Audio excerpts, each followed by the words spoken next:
welcome to the Car Guys and welcome to the Porsche 911 993 C4S, specifically my one. That's right, it's the 993 episode at last, the one you've all been waiting for. What I am looking forward to is that in its day, this car, point to point, was one of the fastest things on the road, right? Four-wheel drive, all of that traction coming out of corners. This, I think, is actually going to surprise me. This week, a full review of this car, including inside, outside, the history, and of course, those vital driving impressions and recommendations from two acknowledged automotive experts. Right, who's coming?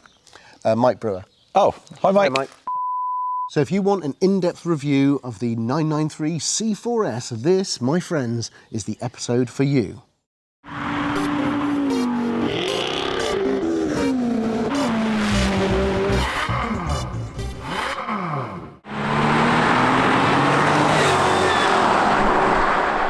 I just love the 993. It's the perfect size. It feels like it's hewn from granite. And that shove that you get from that flat six engine, oh, it's highly addictive. I remember when I got my first 911 and 993 C2, and I went from having a car that could overtake two cars at a time to suddenly having a car that could overtake 4 or 5 cars at a time.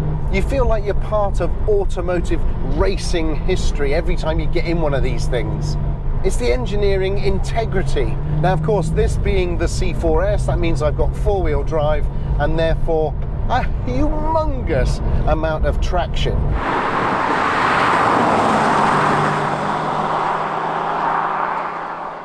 I always found that the 993's natural cruising gait is about 90 miles an hour, which in the UK is a problem because on motorways the limit is 70 and on roads like this it's 60. But the 993 is never more happy than when it's pressing on at speed. Oh, listen. Oh, listen to that, eh, car? Less than 300 horsepower might not sound that much, but when you've got a car this small, it's more than sufficient.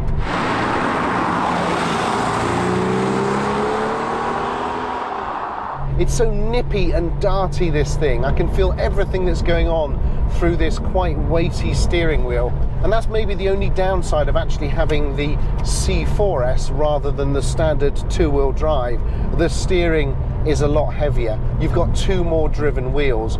And one of the absolute beautiful things about the 993 is how delicate the steering is. And it is noticeable that this is quite a lot more heavy and a bit more numb, which is a shame, but it rewards you in confidence. Right, so I've had a lot of fun in this car already this morning. I think now let me park it up at the Car Guys garage and let's go through it in detail. And then I believe a certain Mr. Jason is on his way to drive it with me for the second part of this episode.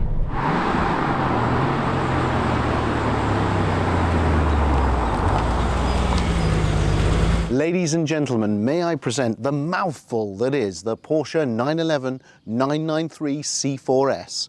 C for Carrera, 4 for viscous four-wheel drive, and S for Sport, which in this case means the wide body from the turbo, but without the turbo price tag.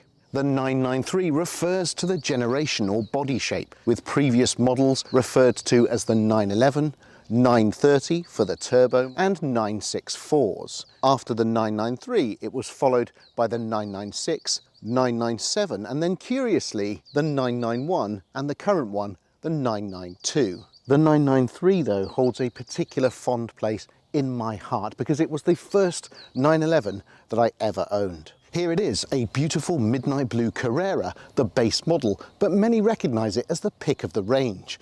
What podcasters Smith and Sniff would call a sweet, sweet car.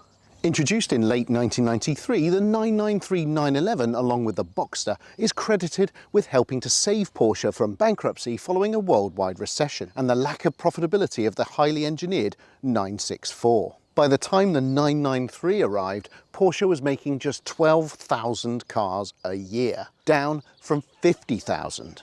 Things were dire and Porsche could realistically have gone out of business. The 993 though, changed all that. The swoopy design came from the pen of Tony Hatter, a British designer working in Porsche's styling department near Stuttgart, together with Harm Legay, who you may remember created the BMW Z1.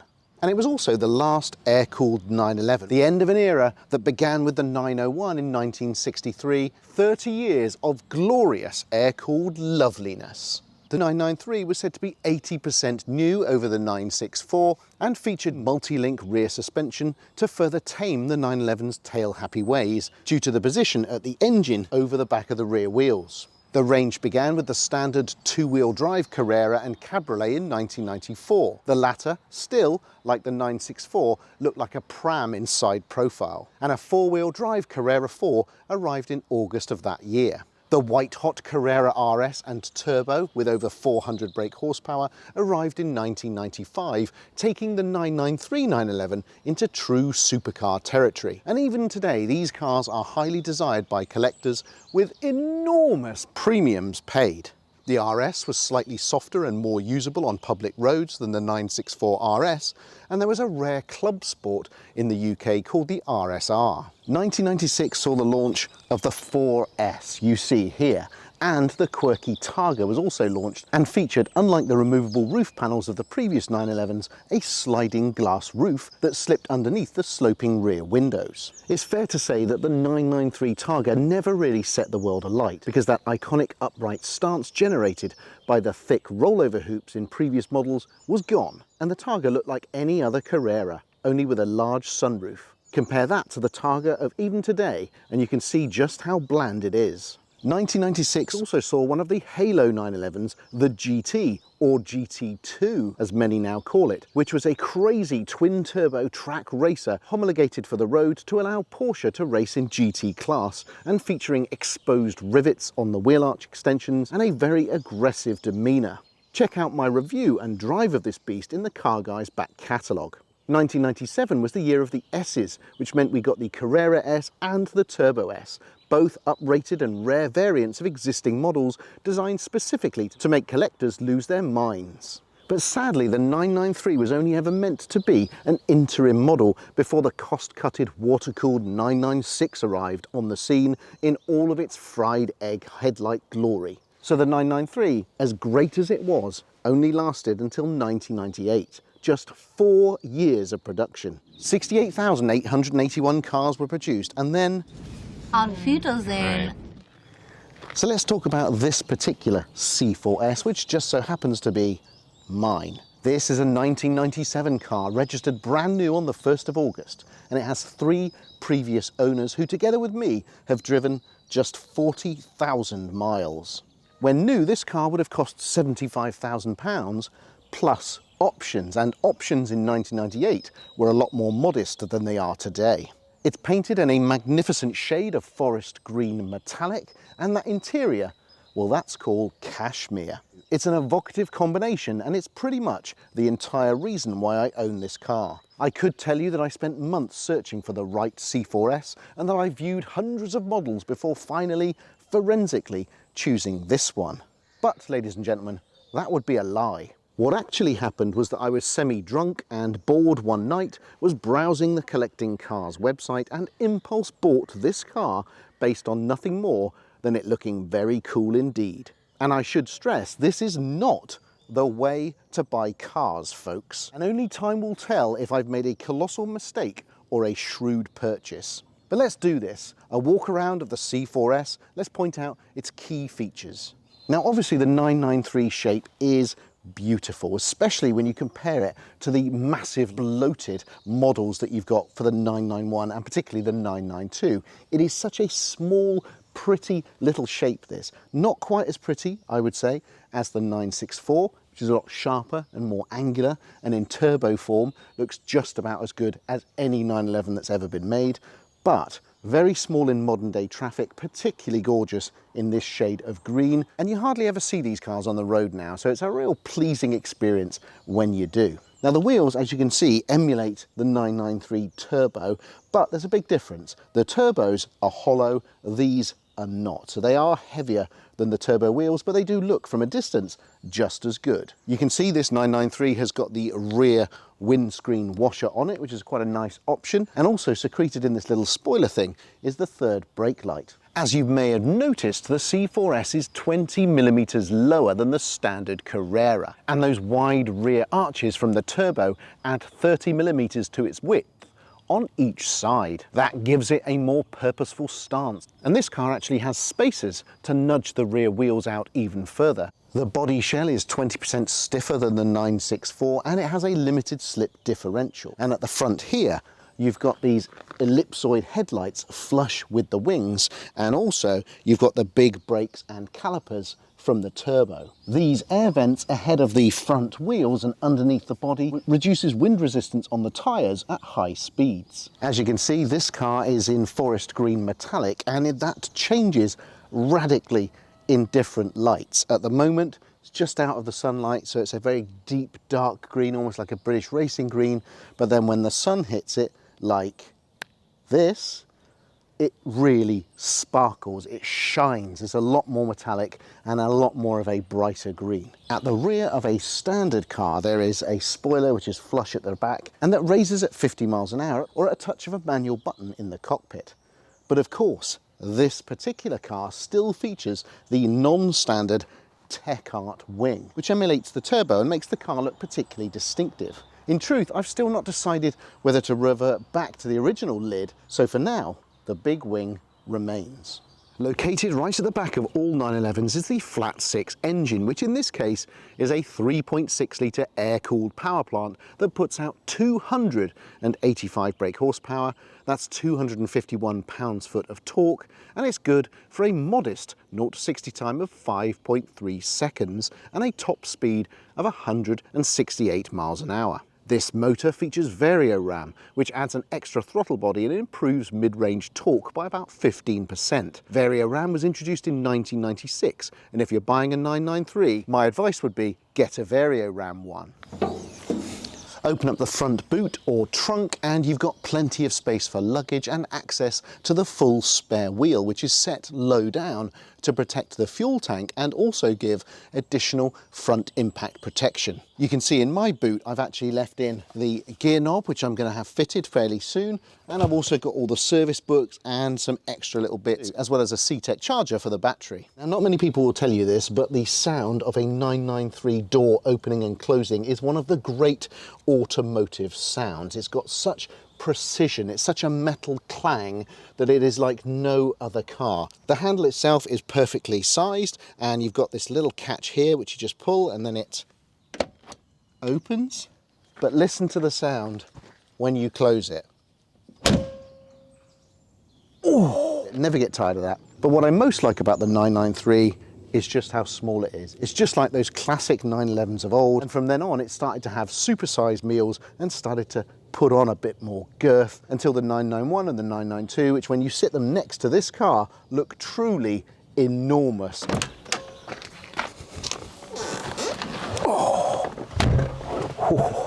So here we are then in the cockpit of the 993 C4S, and look at me, I'm surrounded by cashmere and black leather. A Teutonic symphony of precision parts, sensible ergonomics, and an overwhelming impression of engineering integrity. As you can see, this is a 2+2 that you can actually get 4 people in. That's part of the reason why this model Porsche has endured for nearly 60 years. If you're new to classic 911s, you'll also be a little bit surprised by how upright the windscreen is and how tiny the windscreen wipers are. They've always felt a bit insubstantial to me. They kind of look like the same ones you get on an old Mini. Now, a lot of people, cruel people, unkind people, might criticise the fact that this has got cashmere leather in it, that sort of classic tan look, and they might say things like, it looks like an old man's spec. Well, remember, I am quite old, but also I just think the combination of the tan and the green just works so well, particularly on this car. In terms of the dashboard, what you're looking at here has remained pretty much unchanged since the 60s and 70s. The ignition key is over here so that you can simultaneously put it in and put it into first and drive off quickly. Porsche learned that from competing at Le Mans, where racers had to run to their cars, start them up and get off the line as quickly as possible. The most iconic aspect of the 911 is the view through the steering wheel. Those 5 round dials, which on this model are silver and go quite well. On the left dial, we've got the petrol gauge and also the oil level indicator. So you put it on a flat surface and leave it running, and gradually it will settle to show you how much oil is in the car. And then in from that, we've got the oil temperature and the oil pressure. In the center, we've got the most important dial, of course, which is the tachometer, the rev counter, and it also has a small amount of digital display in there. Next to it on the right, we have the speedo and how many miles you've done. The speedo goes up to 180 miles an hour on this model, but obviously the car taps out at just under 170. And then on the right hand side, we've got a quartz clock, which is disproportionately massive, but it does complete the classic 5-dial 911 configuration. The airbag equipped steering wheel is pleasing to the touch and just the right thickness. You've also got some fairly insubstantial plasticky stalks, which I guess could be easily replaced, but you've got the windscreen wipers and washers here, indicators over here, and then down here on this model we've got a cruise control, which I have never used. To my right, you've got that ignition keyhole, and you also have the toggle for the main lights of the car. So if you turn on the lights when the car is stopped and the key is out, you'll get a warning buzzer to tell you that you've left the lights on and it might drain the battery, like so. Just the right amount of annoying there.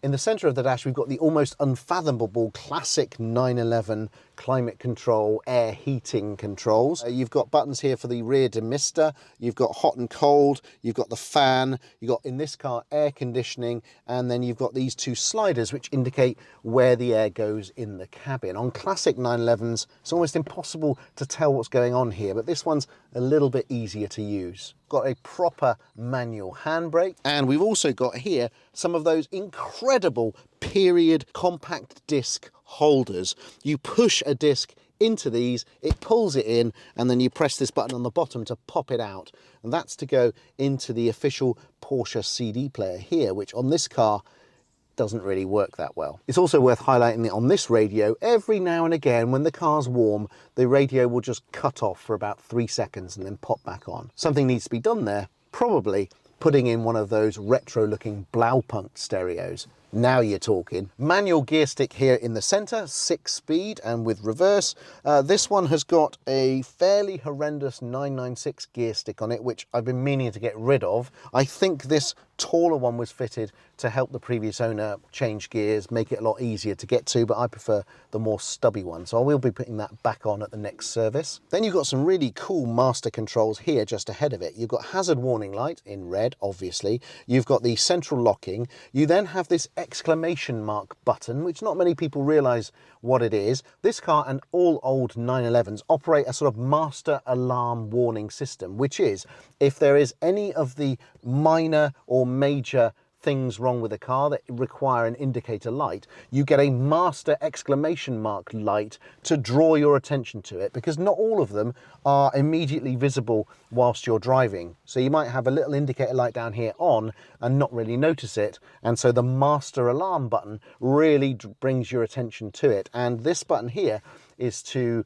override that and turn it off. But just below it, we've got the sunroof controls, we've got the rear windscreen wiper on this car, and we have the button that on a normal spoiler would raise or lower it at other speeds other than the 50 miles an hour that it does automatically. The rest of the dashboard is pure classic 911s. You've got the stereo here, and you've got these quite wonderful toggle controls in the center. These are really cool. They're sort of slightly spongy, but they pull out very much like old pinball machines. You've got 4 in the center, the heated rear screen, the fog lights front and rear, and you've also got a cigarette lighter as well. I absolutely love the feel of these. If you haven't ever done it, just give them a tug. Oh, they're just so cool, and they feel like they would never ever break. Over on the far right hand side of this right hand drive model, bear in mind I can touch the side of the car not even at full extension. That's how small this cockpit is, and yet it also feels relatively spacious. I've never really worked out how Porsche does that. Over on the right here, we've got the glove box. So you twist that, it drops down. You can fit not that much in there, but it does go back a bit further than you expect. And obviously, because it's an older 911, you also get that toggle to open up the fuel filler flap, located over here on the left in this case. And if you want to open the bonnet or trunk, well, that lever is down here on the right hand side. What else can I tell you about the interior of this absolutely beautiful classic 911? Well, obviously you've got 2 rear seats back there. They're not the biggest, most enormous space in the world, but they are sat back and recessed, and you'd be surprised who you can get in the back of one of these. It's not just tiny children or amputees. Normal humans can go in there as well. And that, of course, makes the 911 an extremely practical car. 2 people in the back, 2 in the front, and plenty of luggage. I also particularly like on this car that the brown cashmere carpet extends up onto the actual door cards. You don't see that every day now. You don't see carpet up on the door cards, rising up into the cockpit, but it looks absolutely stunning in this car. Another thing to highlight, you've got this little hidden storage bay in the door. That's got a slightly raised up section to put important but small things in there, and then it's actually got a bin just behind, which in this case has a case for you to put the front of the stereo, because of course this car was made in the 90s when car crime was rife. But that's enough jibber jabbering from me. It's time to take this car back out on the road. Let's talk about what it's like to drive and own.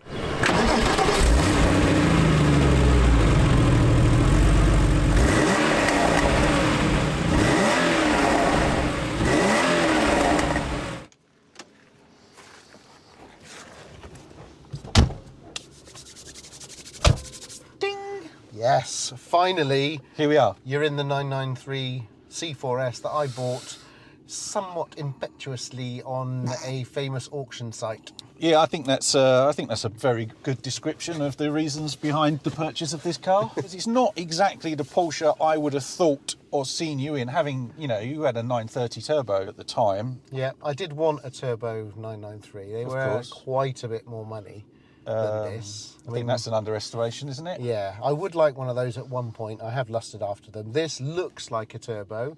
Yeah. And obviously, the starting bids was a lot less, and I got into a bidding war with, I think, one of our viewers. Sorry.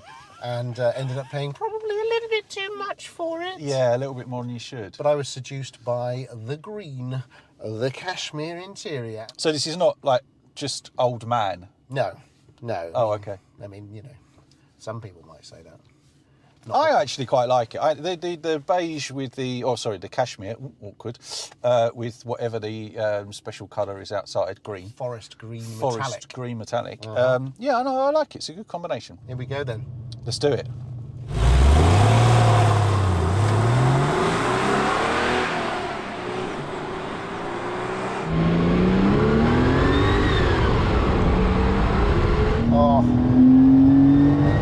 What's that little noise there? That was interesting.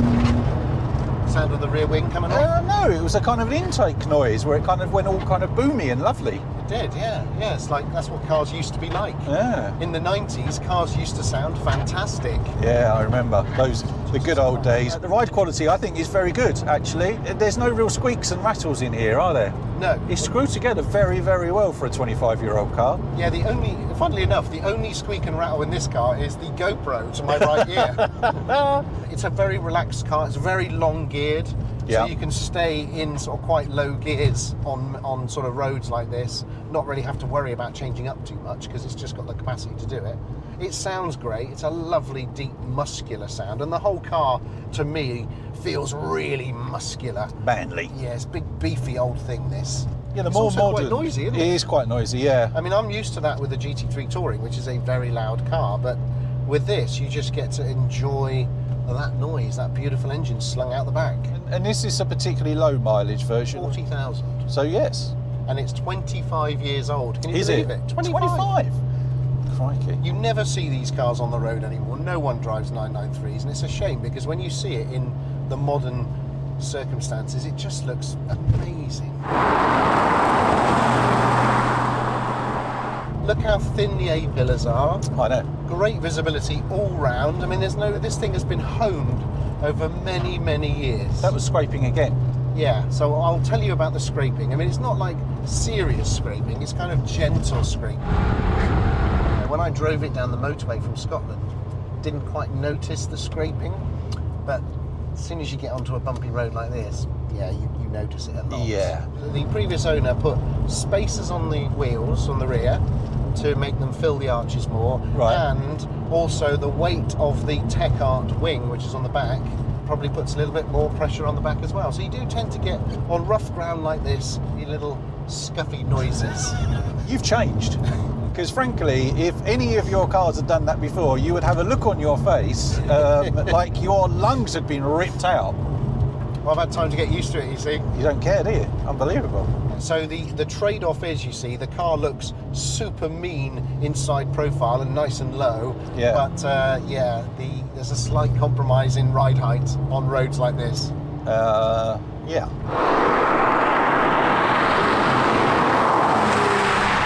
Down to second. Yeah. Just give you a little bit of Useful beans. bit of mud on the road. Useful bit of mud, just to loosen it, make it a little bit more interesting. Yeah. Foot down, there you go. So bogs a little bit, starts to pull. It's not really super fast, but in these sort of conditions on these roads, I mean, it's fast enough. This is way fast enough, thank you.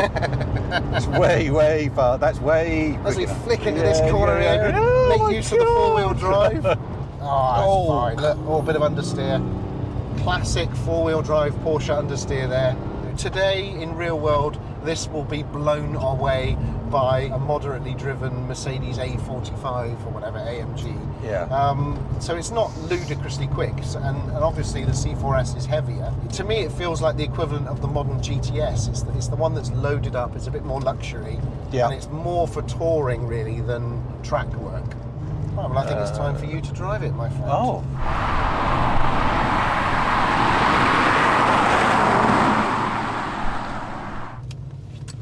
Right, time for a driver change. Woohoo! First ever drive in this car for I Mr. know. Jason.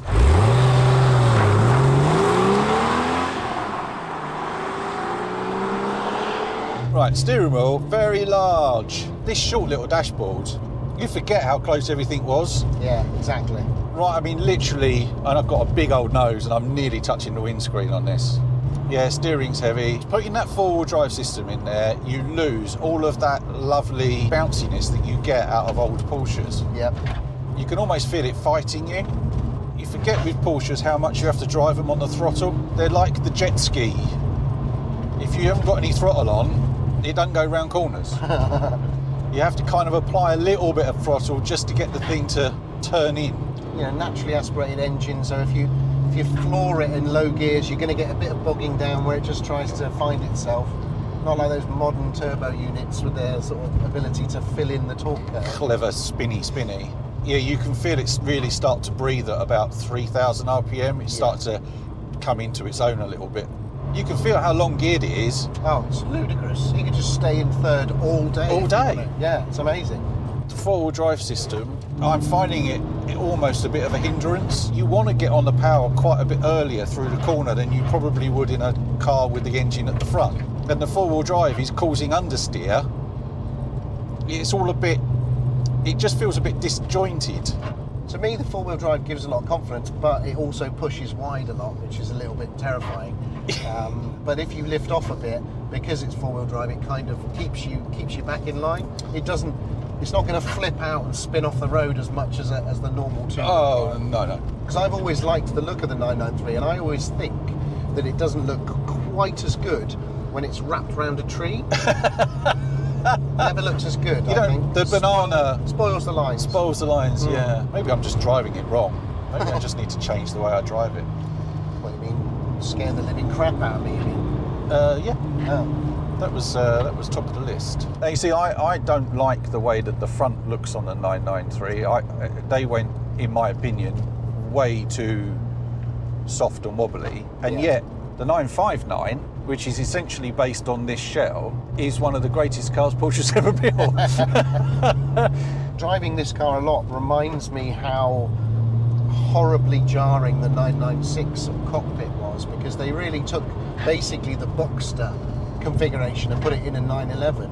And at the time everyone's like, oh look, it's modern. It's modern. But You get in one now compared to this, and it is horrendous.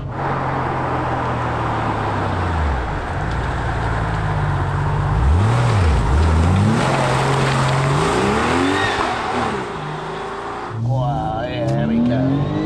Oh, yes. Yeah, it's pretty sure-footed. On any other normal car, you'd be quite scared about going fast, but for some reason in this, it doesn't really bother me.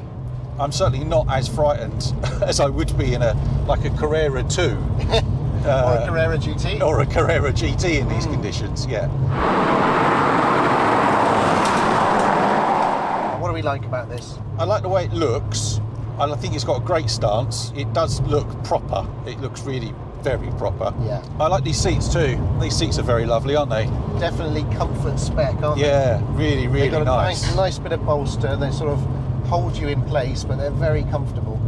Visibility is excellent. Visibility's Cashmere amazing. interior is cool. I love the way Yeah. the carpet comes up and goes onto the door cards. Yeah. I quite like that. It might be a bit old granddad slippers, but I quite like They are it. old. I like the engine noise. I like the sort of way the engine responds and the way it performs. I love how tactile all the buttons are, how nice they are, with the exception of the stalks, but how everything else feels. Love the dials and the size of the cockpit, how much space, how practical it is. It is a big cockpit. I love the colour combination on this one. So the metallic, forest green metallic with the cashmere, I think it works really well. And so many people on the Tinternet and Instatham and all those places, they all love this car. Can't get enough of it.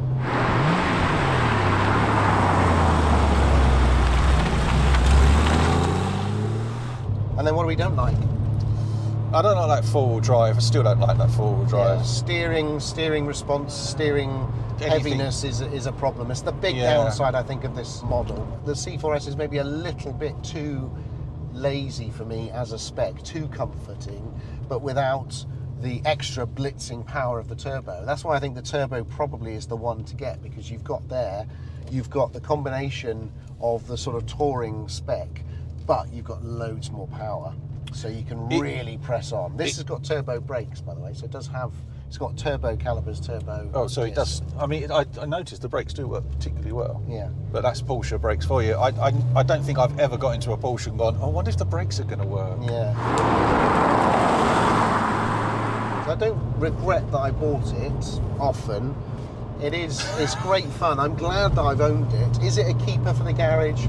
I'm not entirely sure. I don't think it is. I think probably there are others I would go for, but it's certainly a wonderful experience. It's been a joy to own, without a doubt.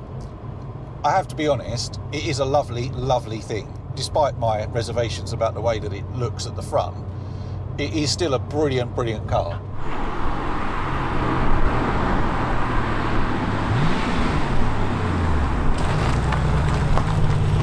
So there you go, folks. This has been the 993 C4S. Let us know what you think in the comments. Loved it today, loved it. Just looking out that wing mirror, actually, see that the edge of that spoiler. You can't take that spoiler off. It does give good action, doesn't it? It does. It does give you a bit of trouser arousal. Yes, yes, it does. Those arches, very, very nice. Thank you for watching this episode on the 993 C4S from Porsche. I hope you enjoyed it. I really hope this was very informative. There's a lot of history we went through here and some driving, but it was okay in the end. It was all good. It was all good. Don't forget to subscribe, ding the notification bell for when we got another film uploaded. Find us on Instagram. Yeah. Basically. Don't forget to buy that merch. There'll be another episode of The Car Guys next week.